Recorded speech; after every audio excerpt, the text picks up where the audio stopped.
Olá pessoal, tudo bem? Nas últimas aulas a gente tem falado sobre autovalores, autovetores. A gente vai continuar trabalhando com esses conceitos aqui, tá?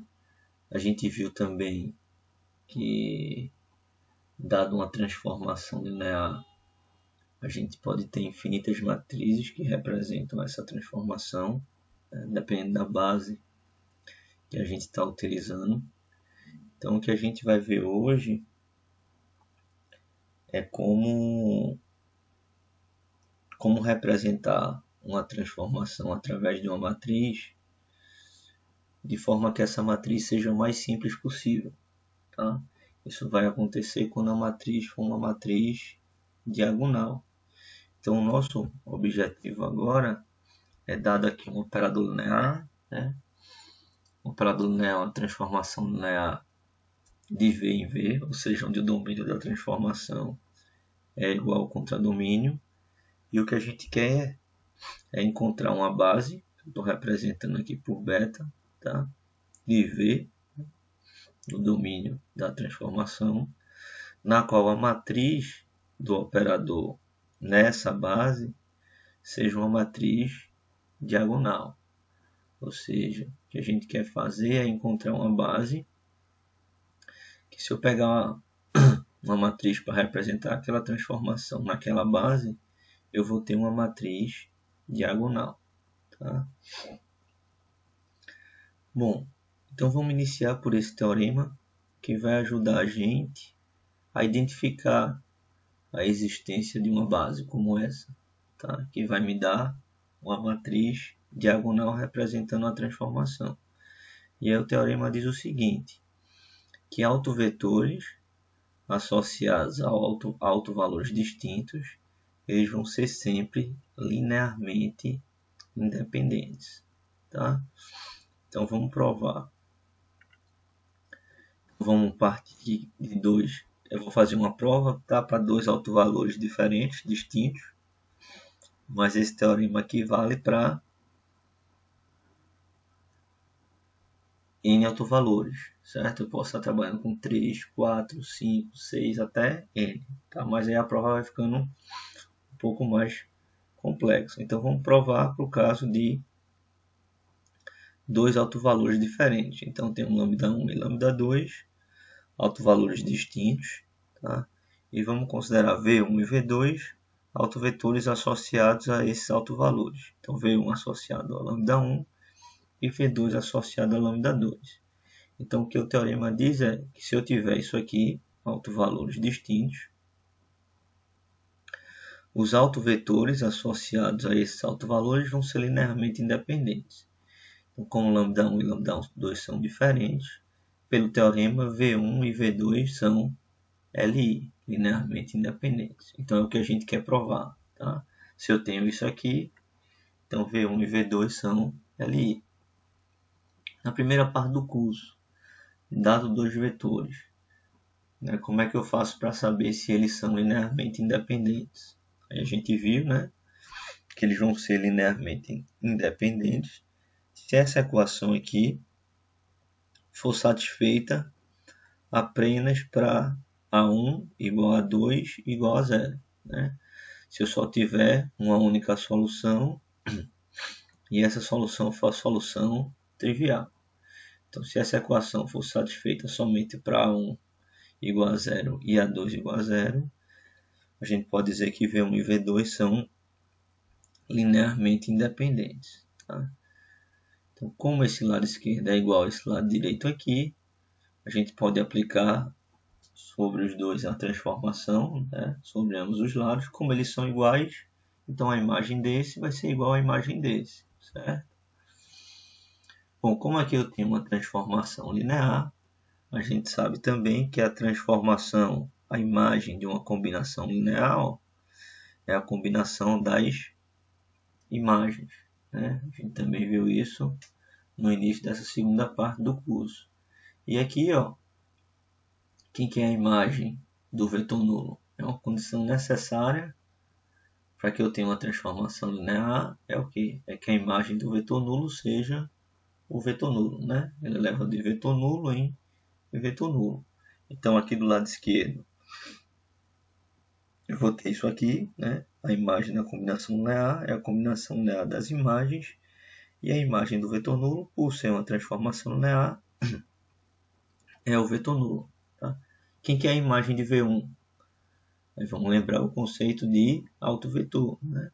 Estou considerando aqui que V1 é o autovetor associado a lambda 1.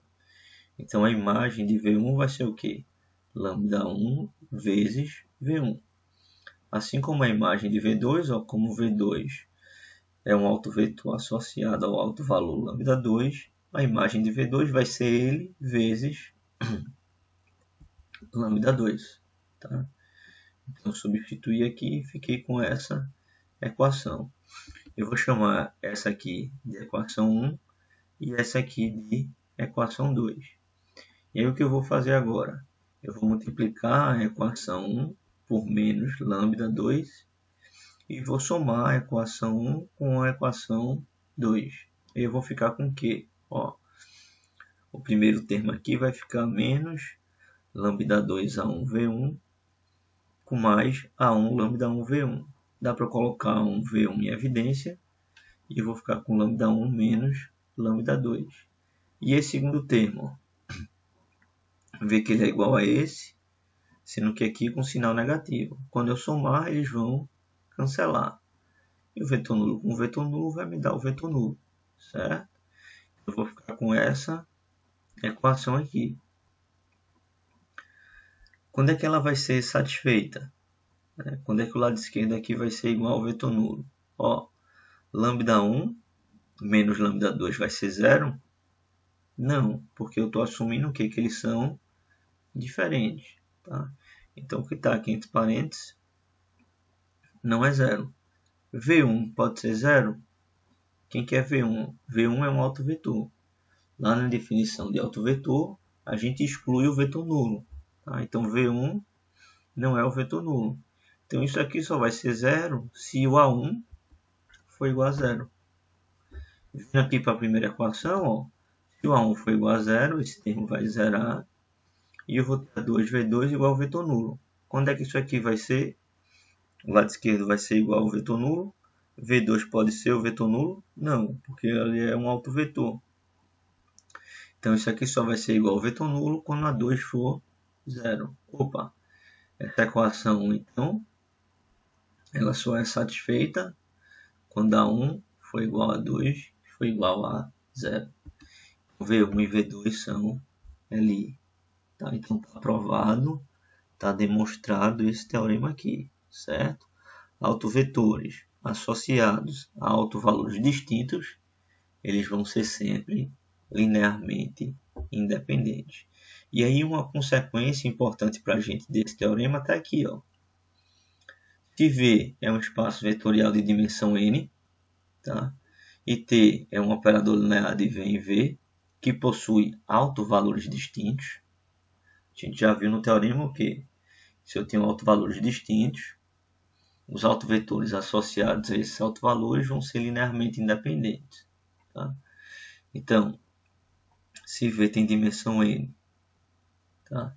E essa transformação possui autovalores distintos, então V possui uma base cujos vetores são todos autovetores da transformação. Certo? É uma consequência do teorema que a gente viu. Né? Imagina aqui que eu estou trabalhando com R3. Tá? Então, a transformação é de R3 em R3.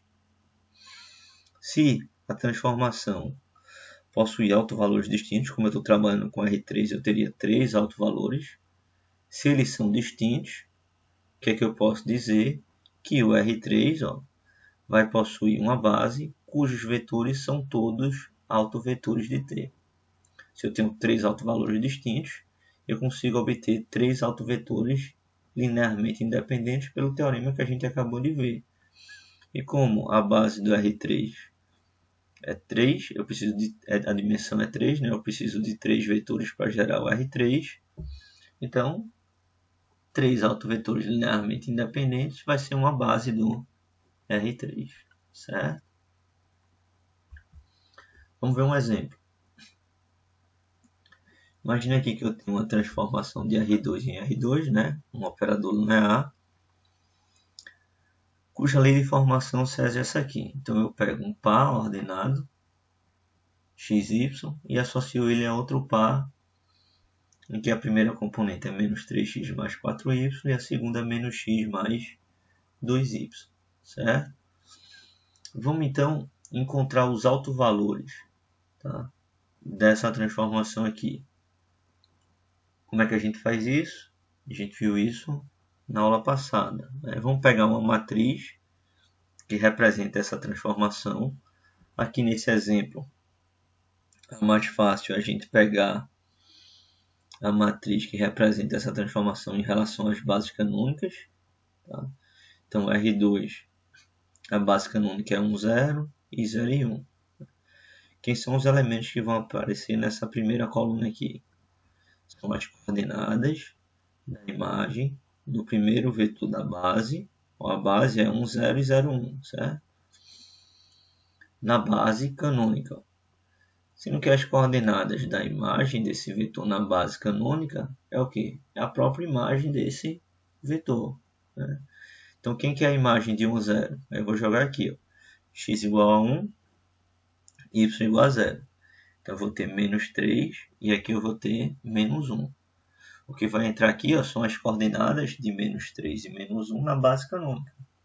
Na base canônica, as coordenadas de menos 3 e menos 1 é o próprio vetor menos 3 e menos 1.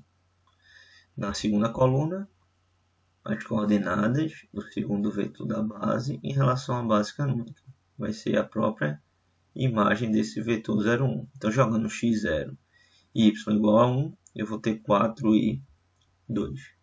Então, essa matriz representa essa transformação em relação às bases canônicas. Tá? Eu preciso, então, de uma matriz que representa a transformação, ó, em relação a uma única base, né? Aqui eu tenho, ó, epsilon e epsilon, certo? Em relação às bases canônicas, para eu poder calcular os autovalores. Com essa matriz, o que é que eu faço? Eu vou pegar o determinante dessa outra matriz aqui e igualar a 0. E aí eu vou encontrar os valores de lambda que vão fazer com que isso aqui seja igual a 0. Esses são os autovalores da transformação. Quem que é essa matriz? Ó? É essa matriz anterior, subtraindo dos elementos da diagonal principal, lambda. Daqui vai surgir o polinômio característico. Como eu estou trabalhando no R2, aqui eu vou ter um polinômio de segundo grau, né? Que eu estou calculando determinante. Desenvolvendo aqui eu vou ter um polinômio do segundo grau. Ou seja, eu vou ter dois valores para lambda que satisfazem essa equação, né? São as raízes do polinômio característico, que é 1 e menos 2. 1 e menos 2 são os autovalores dessa transformação. Tá? Eles são diferentes. Então, como eles são diferentes, eu posso já dizer o quê? Primeiro, pelo teorema, que os vetores associados a esse e os vetores associados ao outro autovalor eles vão ser linearmente independentes. Tá? Ou seja, eu tenho aí dois vetores linearmente independentes. Eu estou trabalhando no R2. Eu só preciso de dois vetores para gerar o R2. Né? A base do R2 tem dois vetores. E aí eu tenho aqui dois vetores que são autovetores linearmente independentes. Então aqui eu tenho uma base de autovetores. Tá? Vamos encontrar esses autovetores, certo? Para encontrar uma base para essa transformação. Então, para encontrar os autovetores, a gente também fez aula passada. Primeiro, os associados ao autovalor 1. Para encontrar o autovetor, eu faço isso aqui, né? Eu pego a matriz que representa a transformação, vezes o vetor igual a lambda vezes o vetor. Só tendo que ter cuidado com relação às bases, né? Como aqui eu tenho uma base canônica, aqui eu vou colocar um vetor geral no R2. Se eu tivesse uma outra base, eu ia colocar aqui o quê? As coordenadas do vetor geral no R2 naquela base, certo? Mas aqui, como é a base canônica, a As coordenadas do vetor x e y na base canônica são x e y. Tá? Então, peguei a matriz que a gente encontrou no slide anterior, multipliquei pelo vetor geral no R2, igualei a 1 vezes esse vetor geral. Aqui é a definição de autovetores. Então, a gente quer encontrar os vetores no R2 que satisfazem isso aqui, ou seja, que a imagem dele vai ser igual a 1 vezes ele mesmo. Daqui eu vou ter um sisteminha de equação linear, duas equações, duas variáveis. Dessa segunda equação, isolando aqui o x, eu tenho que x vai ser igual a y. Ver que essa é a mesma informação que eu obtenho da primeira equação. Se eu isolar aqui o y, eu vou ter 4y, ou x, 4y igual a 4x, ou seja, x igual a y. Então, a condição para que isso aqui seja satisfeito é o que? Que x seja igual a y. Então, qualquer vetor que tenha essa forma aqui, primeira componente igual à segunda componente, vai satisfazer isso aqui. Ou seja, a imagem dele vai ser ele mesmo, 1 vezes ele. Então, os vetores que têm essa forma são autovetores dessa transformação associados ao autovalor 1. A gente também viu nas aulas passadas o quê? Que o conjunto formado por esses autovetores associados ao autovalor 1 era um subespaço vetorial. Aqui é um subespaço do R2. Qual é a dimensão desse subespaço? Observa que eu só tenho aqui uma variável livre. Aqui eu tenho duas equações, mas na realidade uma delas é redundante, não está me trazendo nenhuma informação adicional. Eu só tenho uma equação que importa. Então, como se meu posto aqui fosse 1, eu tenho duas variáveis. Então, 2 menos 1, 1. 1 é o meu grau de liberdade. Vê que eu escolho o valor que eu quiser para uma dessas componentes. E aí a outra componente vai estar definida. Com um vetor só, eu consigo gerar todos os vetores desse conjunto aqui. Então, a dimensão dele é igual a 1. Vamos encontrar agora os autovetores associados ao autovalor menos 2.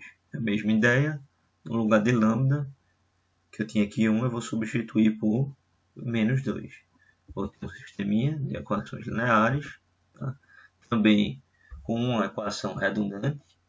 Dessa segunda equação eu vejo que x é igual a 4y. Essa é a mesma informação que eu tiro dessa primeira. Então, na verdade, eu só tenho uma equação que está me trazendo informação. A outra é a mesma informação. É uma equação redundante. Então, uma equação e duas variáveis, eu tenho um grau de liberdade. Então, qualquer vetor que tenha essa forma aqui, primeira componente 4 vezes a segunda, vai satisfazer essa condição aqui. E, portanto, qualquer vetor nessa forma é um autovetor da transformação associado ao autovalor menos 2. Tá? E aqui também eu tenho, aqui é para representar com menos 2, certo? Coloquei 1, mas aqui é o subconjunto, é um subespaço vetorial gerado, formado pelos autovetores da transformação associado ao autovalor menos 2. Tá? Ele, como eu falei, a gente viu aula passada, ele é um subespaço vetorial. Se eu pegar dois vetores aqui e somar, eu continuo tendo um vetor pertencente a esse conjunto. E se eu pegar um vetor aqui e multiplicar por uma constante também, dimensão igual ao anterior é 1. Vê que eu tenho um grau de liberdade, uma variável livre, e aí com um vetor eu gero todos os vetores desse conjunto aqui, certo? Então, como a gente viu no teorema, autovetores associados a autovalores diferentes, eles são linearmente independentes. Então, se eu pegar um vetor desse conjunto e um vetor desse conjunto aqui, eu vou ter dois vetores linearmente independentes. Então, por exemplo, se eu pego aqui 1 um autovetor associado ao autovalor 1. E 4, 1 é um autovetor associado ao autovalor menos 2. Esse conjunto aqui de autovetores é uma base. Eu estou trabalhando com R2, então ele é uma base formado somente com autovetores. Certo? Então, como a gente viu, o teorema garante para a gente o quê? Se eu tenho autovalores distintos, os autovetores associados a eles vão ser linearmente independentes. Tá? E se a dimensão do domínio da transformação, aí já é uma consequência desse teorema, né? For igual a n, e a gente tiver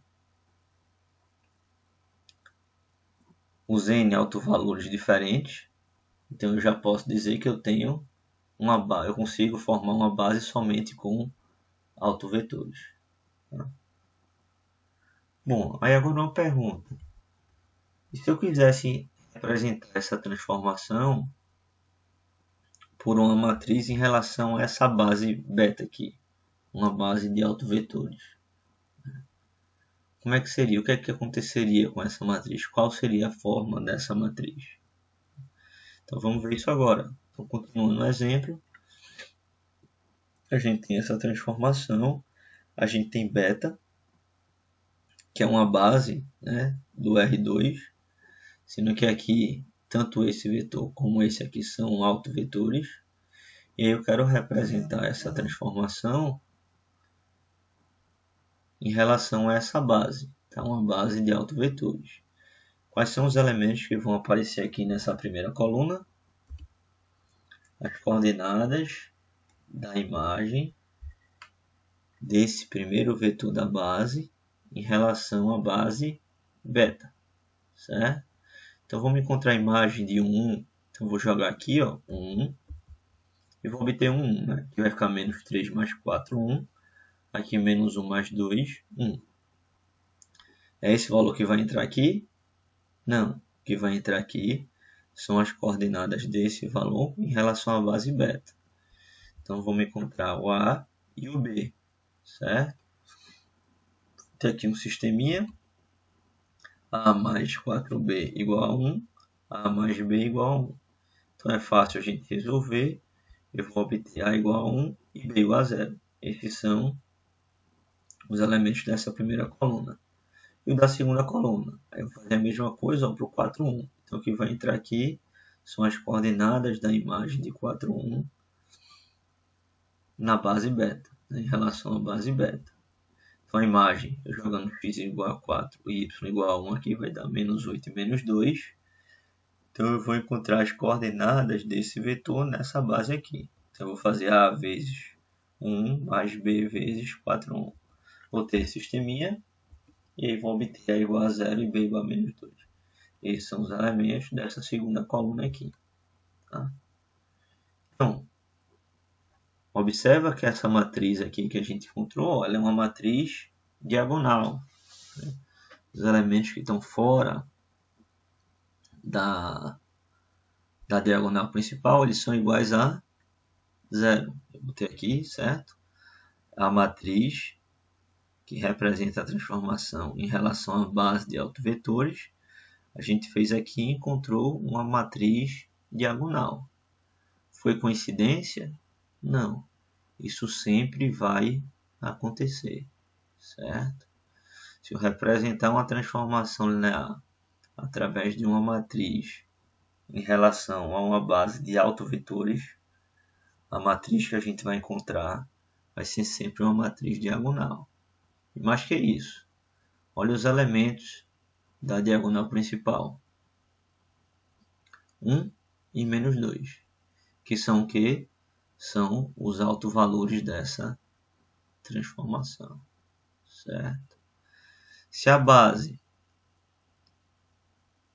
ao invés de ser V1, 1, é o autovetor associado ao autovalor 1, 4, 1 ao autovalor menos 2. Se eu pegasse aqui a base fosse 4, 1 e 1, o que era que iria acontecer aqui? Eu teria menos 2 e 0, e 0 e 1. Uma matriz diferente e representa a mesma transformação, como a base continua sendo de autovalores, autovetores, desculpa, ela vai continuar sendo uma matriz diagonal e os elementos da diagonal principal, os autovalores da transformação, certo? Então, vamos generalizar isso que eu coloquei. Tá? Como eu falei, não foi uma coincidência, isso sempre vai acontecer. Então, generalizando, ó,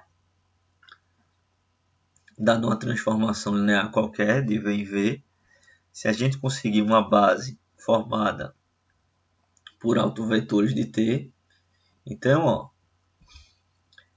o que é a imagem de V1? Só lembrando, V1 é um autovetor da transformação, certo? Como isso aqui é uma base de V, significa dizer que eu consigo gerar qualquer vetor de V como uma combinação linear desses. Tá? Inclusive, né, a imagem de V1, né, que vai estar aqui no contradomínio, certo? Então, a imagem de V1 eu posso representar como uma combinação linear desses vetores. Isso aqui é uma base de V. Então, eu vou ter uma constante vezes V1, mais uma constante vezes V2, mais até uma constante vezes Vn. Sendo que aqui, ó, essa primeira constante que multiplica V1 vai ser lambda1 e as outras vão ser todas iguais a zero. Por quê? Porque eu estou dizendo que V1 é um autovetor.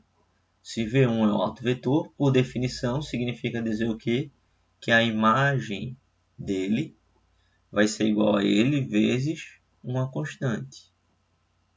Por isso que eu estou colocando aqui, ó, a imagem de V1 vai ser V1 vezes uma constante, né? É o autovalor ao qual ele está associado. Por isso que todas as outras constantes aqui, ó, vão ter que ser zeros, porque V1 é um autovetor. Então, essa condição aqui, ó, tem que ser satisfeita. A mesma coisa para V2, né? A imagem de V2 ela pode ser obtida como uma combinação linear desses n vetores aqui, tá? Mas como V2 é um autovetor, a imagem dele no final vai ser o quê? V2 vezes lambda2. Então, os coeficientes que vão multiplicar V1, V3 até Vn vão ser zero. Então, estou representando ele aqui como uma combinação linear desses n vetores da base. Tá? Mas os coeficientes têm que ser todos zero, porque a imagem de V2 tem que ser lambda2 vezes V2. E assim até o enésimo vetor. Tá? Então, dado isso aqui, que vai ser a matriz que vai representar essa transformação em relação à base beta. Né? Quais são os elementos que vão aparecer nessa primeira coluna aqui? As coordenadas da imagem de V1 em relação à base beta. Ó, quem são as coordenadas da imagem de V1 em relação à base beta? São esses coeficientes. Ó. Lambda 1, 0, 0 até 0. Os elementos da segunda coluna. As coordenadas da imagem de V2 em relação à base beta. São 0, lambda 2, 0 até 0. Até o último, certo? As coordenadas da imagem de Vn em relação à base beta. 0, 0, 0, lambda n. Então, vê que aqui eu tenho o quê? Uma matriz diagonal com os elementos da diagonal principal iguais aos autovalores. Eles podem ser todos diferentes ou não, certo? Então, é uma matriz diagonal, onde os elementos da diagonal principal são os autovalores. Isso sempre vai acontecer quando eu tiver uma base de autovetores. Tá? E eu representar uma transformação por uma matriz em relação àquela base. Tá? E é o inverso também, né? Se eu partir daqui, ó, se eu tiver uma base U1, U2 até o N, tal que a matriz que representa a transformação em relação a essa base é uma matriz diagonal, tá? Então, o 1, o 2 até o N vão ser necessariamente autovetores da transformação e esses valores aqui vão ser os autovalores, certo? É fácil a gente ver também, né? Quem são os elementos que estão aparecendo aqui nessa primeira coluna?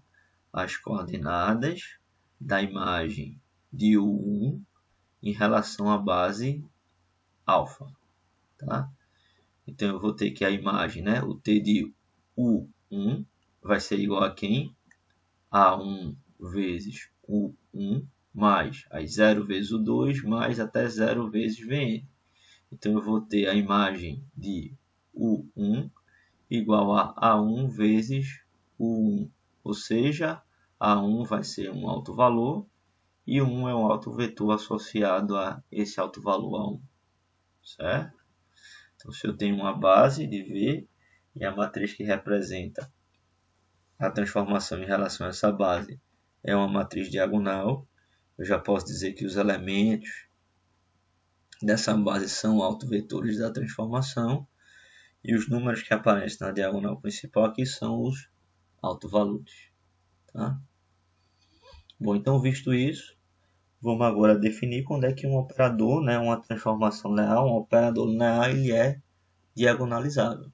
Então, seja aqui T, um operador linear de V em V, a gente diz que ele é diagonalizável se existir uma base de V cujos elementos são autovetores de T. Ou seja, se a gente tiver uma base, conseguir formar uma base somente com autovetores. Porque a gente viu que nesse caso, a matriz que vai representar aquela transformação em relação a essa base vai ser uma matriz diagonal. E é por isso que a gente diz que aquela transformação ela é diagonalizável. Eu posso representá-la através de uma matriz diagonal. Então, vamos ver esse exemplo. Eu tenho aqui uma transformação, né, um operador linear de R3 em R3. Eu tenho aqui a matriz que representa essa transformação em relação às bases canônicas. E eu quero saber se essa transformação, né, se esse operador ele é diagonalizável. Então, para responder isso aqui, basta a gente verificar se a gente consegue obter uma base somente com autovetores da transformação, certo? Então vamos encontrar os autovetores, né? Porque aí a gente, com o corolário do teorema que a gente viu no início da aula, por ele a gente consegue dizer se eu consigo formar uma base de autovetores ou não. Tá? Então vamos pegar aqui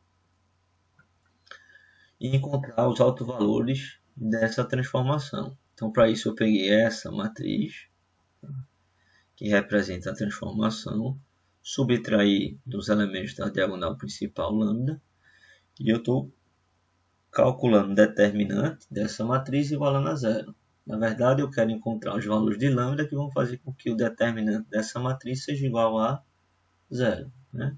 Aqui eu tenho uma matriz 3x3, estou trabalhando do R3 no R3, então a gente vai ter aqui um polinômio característico de grau 3, certo? Aqui eu tenho uma matriz triangular superior. O determinante é o produto dos elementos da diagonal principal.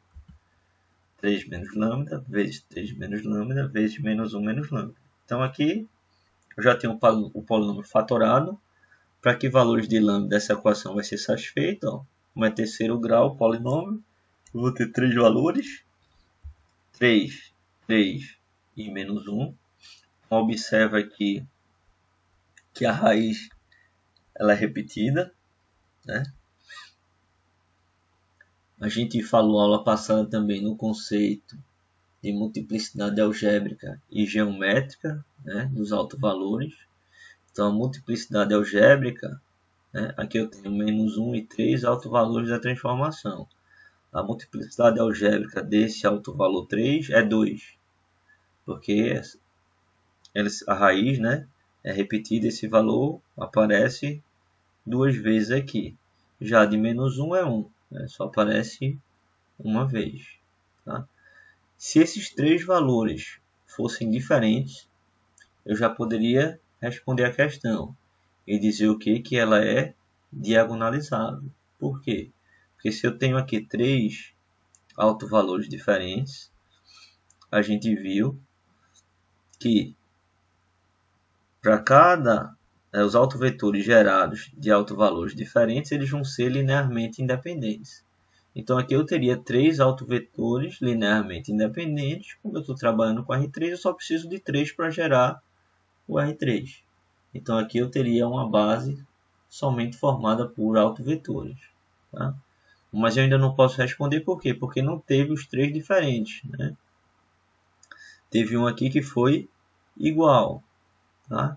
Então pode ser que com esse autovalor aqui 3, a gente consiga gerar mais de um linearmente independente.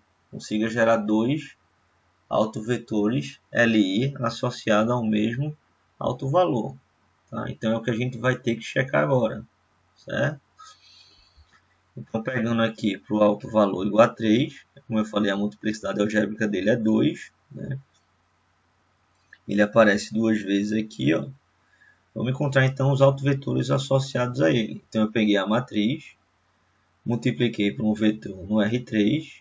De novo, estou trabalhando aqui ó, com a base canônica. Por isso que eu peguei aqui o vetor geral no R3.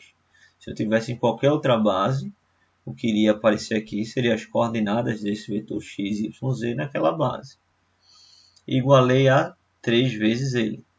Então, quais são os vetores no R3 que satisfazem isso aqui? Eles vão ser os autovetores associados ao autovalor 3. Aqui eu vou ter um sisteminha de equações lineares. Né?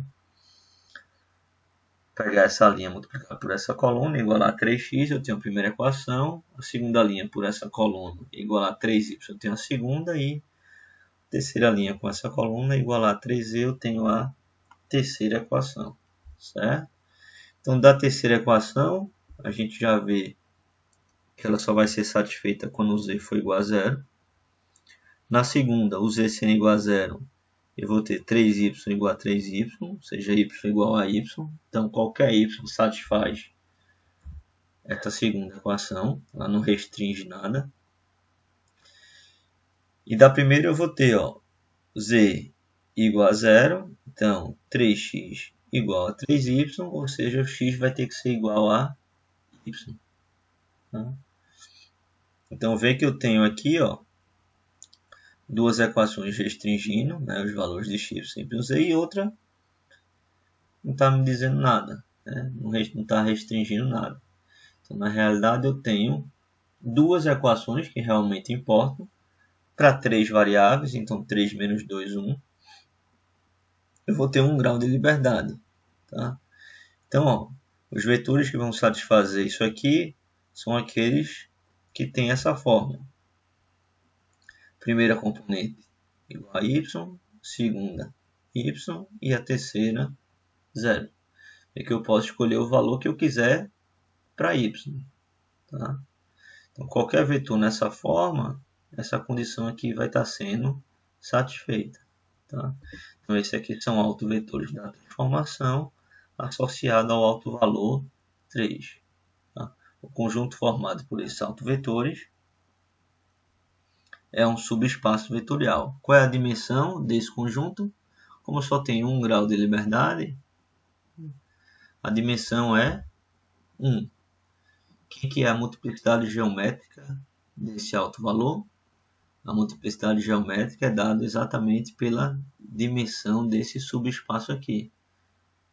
Subespaço formado pelos autovetores da transformação associados àquele autovalor. Então, se a dimensão dele é 1, significa o quê? A multiplicidade geométrica dele é 1. Ou seja, eu só consigo gerar, a partir desse autovalor, um autovetor linearmente independente.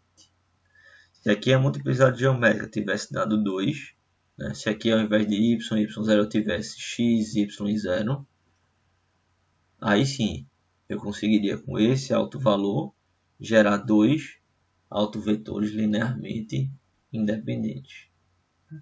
Poderia ser 1, 0, 0 ou 0, 1 e 0. Se aqui eu tivesse, por exemplo, x, y e 0. Eu pudesse escolher o valor de duas variáveis. Certo? Então, ó, como eu só consigo, para esse alto valor, gerar um vetor LI. Lambda 3 igual a menos 1, eu também vou conseguir gerar um LI. Então, eu só vou ter dois autovetores linearmente independentes. E com 2, eu não tenho uma base do R3. Tá? Então, em nenhuma base, a matriz dessa transformação é uma matriz diagonal. Ou seja, ela não é diagonalizada. Porque eu não tenho aqui uma base formada somente com autovetores para representar a transformação em relação àquela base. Então, eu não tenho nenhuma matriz que represente essa transformação que seja diagonal. Por isso que a gente diz que essa transformação não é diagonalizada. Certo?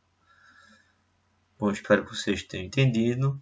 Qualquer dúvida é só entrar em contato. Obrigado pela atenção e até a próxima.